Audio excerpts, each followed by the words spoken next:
Sa atong unang pagbasa, ma-inspired kita ani kay matod pa ni San Pablo, makaatubang nata sa Ginoo nga balaan, putli o guway sala. Pasabot, pwede di ay nga kita mahimong perfect in the eyes of God. Namay mo ingon, nobody is perfect, di ba? Pero pwede di itang mahimong perfect in the eyes of God. Di pangutan na imong tupad, yung nasa matas Ginoo, perfect na ka.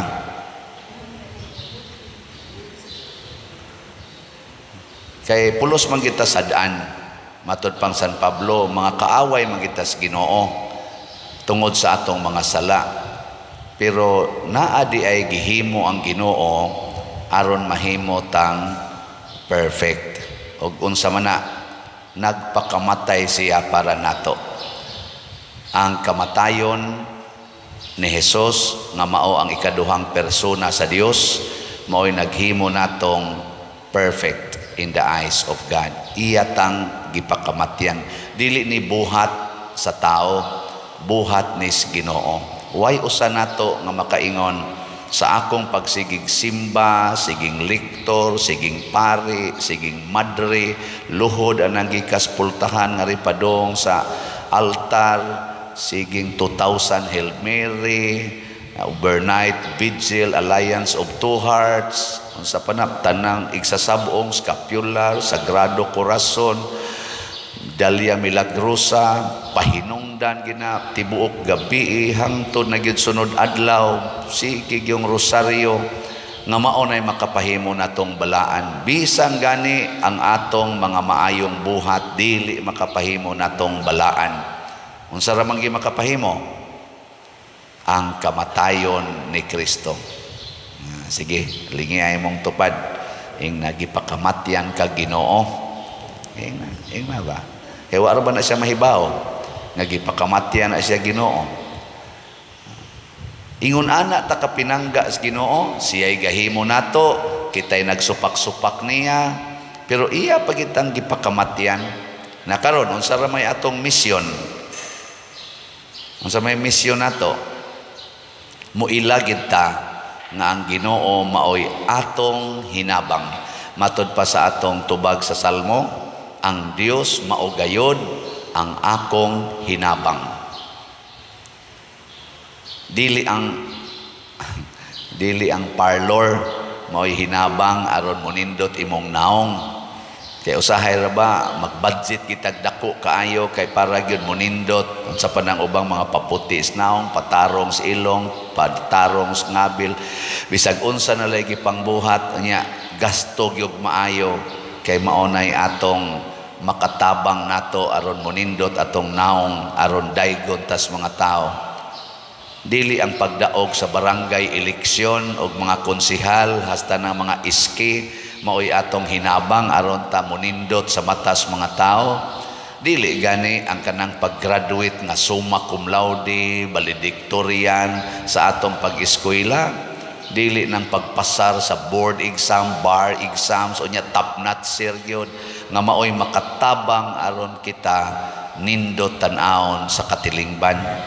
Ayaw pagsalig ana, ay sad pagsalig anang imong yuta o kanang imong balay nga gikural ginimog maayo nga mao ginay imong hinabang kay maglinog wa na lusno nang imong balay, bugawas gyud ka nang imong kural, magtulda ka dito sa gawas.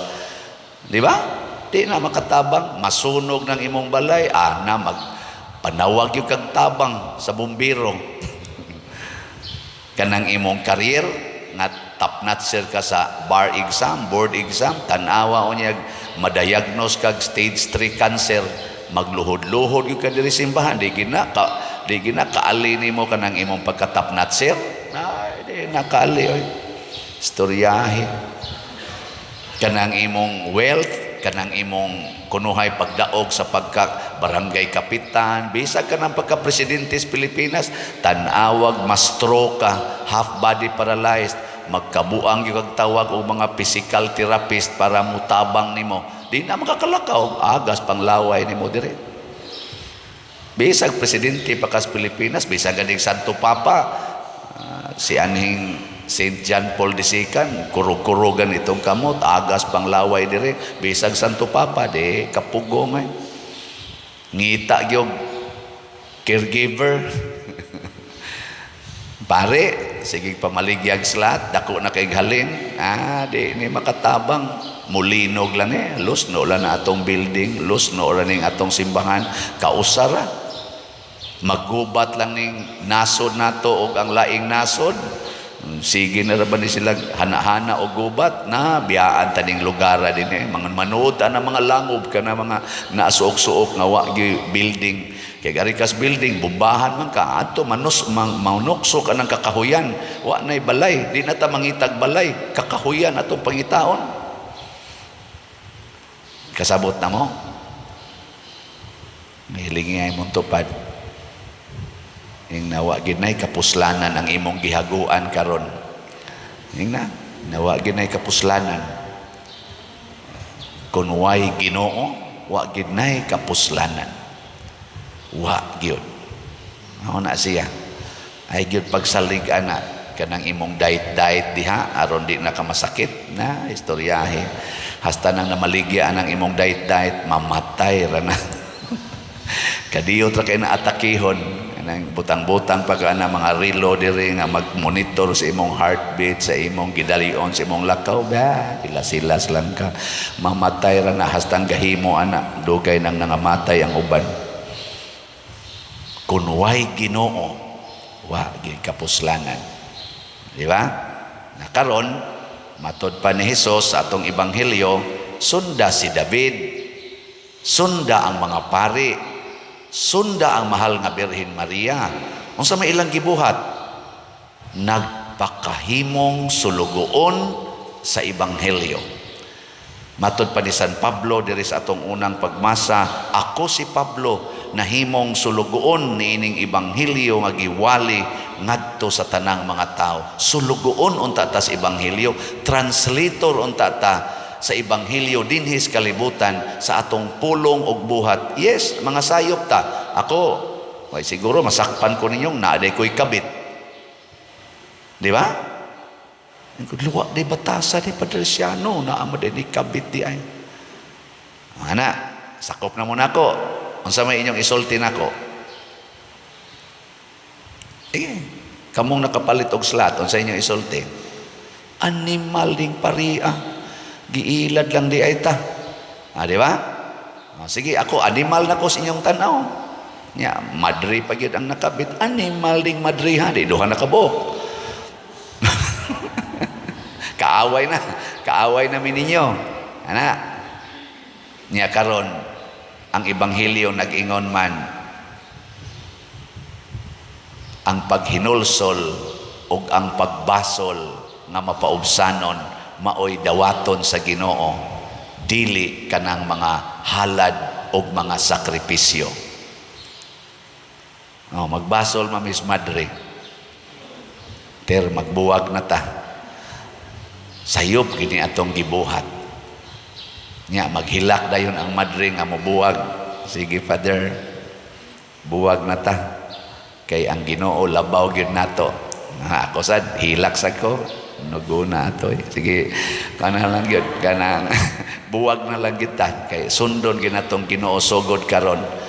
Magpakauaw tag atubang aning kamatuoran nga ikaw ug ako nangadagma kita niining maong sala. Ana, unsa mas matas Ginoo katong madre ug ako? Perfect or imperfect? Uy, perfect. Nya mo ingon dayon ang kaning mga lektor, tulisokon ko ing misa nako dire, ikaw pa dir wa kay batasan, imo laming giilan. Sorry jud kay ninyo sister ha, brad, sorry kayo kay huyang jud kay ko, makasasala jud ko, pero sugod karon dawaton ako bisag inyo pa kong tamparoson, inyo kong ludan akong naong dawaton ko na kay dili pa naigo nga ibayad sa akong sala.